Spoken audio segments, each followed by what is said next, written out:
Brought to you by Hire, American Pistachios and Candid. रूस के राष्ट्रपति व्लादिमीर पुतिन और भारत के प्रधानमंत्री नरेंद्र मोदी के बीच 5 मई को फोन पर बातचीत हुई। राष्ट्रपति पुतिन ने प्रधानमंत्री मोदी के भारत आने के न्योते को स्वीकार कर लिया। पुतिन को इस साल भारत में होने वाले 23वें भारत रूस वार्षिक शिखर सम्मेलन के लिए आमंत्रित किया गया है। दोनों नेताओं के बीच पहलगाम हमले को लेकर के भी चर्चा हुई। विदेश मंत्रालय के प्रवक्ता रणधीर जायसवाल ने एक्स पर लिखा, रूस के राष्ट्रपति व्लादिमीर पुतिन ने प्रधानमंत्री नरेंद्र मोदी को फोन किया और भारत के पहलगाम में हुए आतंकी हमले की कड़ी निंदा की। उन्होंने निर्दोष लोगों की मौत पर गहरी संवेदना व्यक्त की और आतंकवाद के खिलाफ लड़ाई में भारत को पूरा समर्थन देने की बात कही। पुतिन ने इस बात पर जोर दिया कि इस जघन्य हमले के दोषियों और उनके समर्थकों को न्याय के कटघरे में लाया जाना चाहिए। दोनों नेताओं ने कहा कि भारत और रूस के रिश्ते बाहरी दबावों से प्रभावित नहीं होते और लगातार मजबूत हो रहे हैं। इससे पहले 3 मई को रूस के विदेश मंत्री सर्गेई लावरोव ने भारत के विदेश मंत्री एस जयशंकर से फोन पर बात की थी। इस दौरान उन्होंने पहलगाम आतंकी हमले पर चर्चा की थी।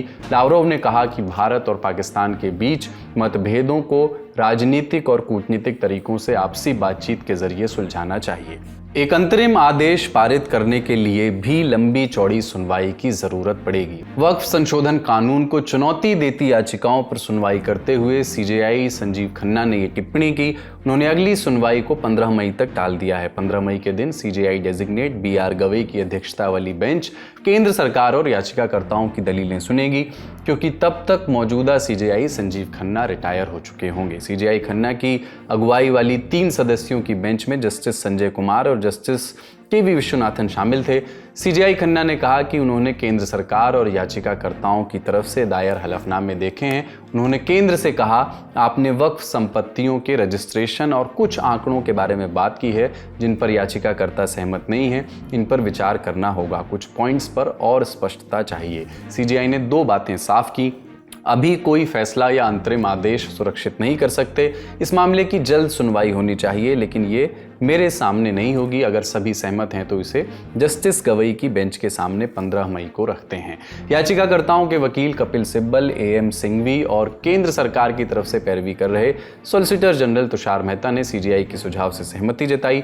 सुप्रीम कोर्ट में इस मसले पर आखिरी सुनवाई 17 अप्रैल के दिन हुई थी। तब केंद्र सरकार ने जवाब दाखिल करने के लिए 1 सप्ताह का समय मांगा था। सर्वोच्च अदालत ने इसकी मंजूरी दी थी। साथ ही साथ याचिकाकर्ताओं से भी कहा था कि वे सरकार की दलीलों पर अपने प्रत्युत्तर दाखिल कर सकते हैं। इस सुनवाई के दौरान केंद्र सरकार की तरफ से कोर्ट को कुछ गारंटियां भी दी गई थी। मसलन अगली सुनवाई तक वक्फ बाय यूजर प्रावधान को लागू नहीं किया जाएगा और वक्फ बोर्ड्स और वक्फ काउंसिल में गैर मुसलमानों को शामिल नहीं किया जाएगा। मीडिया रिपोर्ट्स के मुताबिक केंद्र सरकार ने 25 अप्रैल के दिन हलफनामा दाखिल किया। कानून पर किसी भी तरह की रोक का विरोध किया। दलील दी कि संसद में पारित हुए कानून संवैधानिक होते हैं और किसी भी तरह का हस्तक्षेप ऐसा संदेश देगा कि न्यायपालिका कार्यपालिका को चला रही है। सरकार की तरफ से यह भी कहा गया कि वक्फ संपत्तियों का रजिस्ट्रेशन 1923 से ही जरूरी है। ये कानून किसी भी तरह से मुस्लिम समुदाय के पर्सनल लॉ में दखल नहीं देता। दिन की बाकी सुर्खियों के लिए न्यूज रूम चलते हैं। पहलगाम हमले पर तमाम अपडेट्स के बीच कुछ जरूरी जानकारियां आई हैं। केंद्रीय गृह मंत्रालय ने कई राज्यों से 7 मई को मॉक ड्रिल्स करने को कहा है। कुल 5 कदम उठाने को कहा है। क्या है ये 5 कदम? हवाई हमले की वार्निंग्स वाले सायरन बजाए जाए। पहला कदम ये, जो आर्म सिविलियंस हैं, जो स्टूडेंट्स हैं, उनको सिविल डिफेंस की जानकारी दी जाए ताकि वो किसी हमले की स्थिति में खुद को प्रोटेक्ट कर सकें। ये दूसरा कदम है। तीसरा कदम है जो अचानक से ब्लैकआउट की व्यवस्था की जाए ताकि दुश्मन को भ्रमित किया जा सके। हमारे जो महत्वपूर्ण पावर प्लांट्स हैं, जो औद्योगिक साइट्स हैं, उनको कैमोफ्लेज किया जाए। मतलब इसका मतलब ये है कि अगर कोई हमला होता है तो उस स्थिति में उनको छिपाया जाए, उनको बचाया जाए ताकि वो नजर ना आए किसी भी तरीके से। आपातकाल की जो स्थिति होती है उसमें किसी जगह से सुरक्षित निकलने के जो प्लान्स होते हैं, जो बेसिकली जिनको एग्जिट प्लान्स कहा जाता है, उनको अपडेट किया जाए और इनका बार बार रिहर्सल कराया जाए आम लोगों को और तमाम जो नागरिक हैं उनको।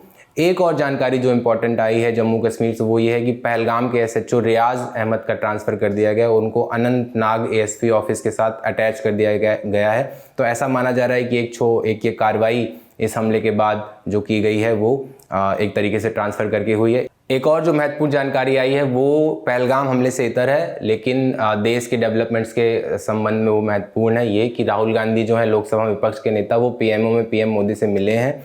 और ये मुलाकात किस संबंध में हुई? जो सीबीआई के जो नए डायरेक्टर की नियुक्ति होनी है उसके संबंध में मुलाकात हुई है।